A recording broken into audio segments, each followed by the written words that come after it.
কেন যা আবার হয়ে গেছে, এবারে প্যাকিং হওয়ার পালা। প্যাকিং বোঝো তো নাকি? প্যাকিং বোঝো না? ফেসবুক চালাও, ইউটিউব চালাও, ও দেখলে না প্যালেস্টাইনে শুধু প্যাকিং হয়ে পড়ে আছে, প্যাকিং আর প্যাকিং। এখন তোমাদের পালা এবার আসছে। প্যাকিং হলে তবুও ঠিক আছে, যাক যেতে তো হবে, চোখের সামনে মা বোনের ইজ্জত না লুটে লাই, সেটাও সাবধান হবে, সেদিনও আসছে। তখন বুঝবে যে কি হয়েছিল আর কি করলাম। এতগুলো লোক বসে আছে, বলো তোমাদের পূর্ব, তোমাদের বন্ধু, আত্মীয়, কুটুম, দূর দূরান্ত পর্যন্ত কারো একজনের পরিবারে একটু আইপিএস অফিসার আছে?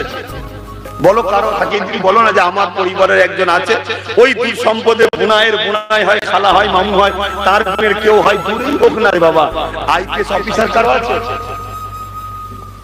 কপাল ফাটা, শুধু ভিক্ষা দিয়েছে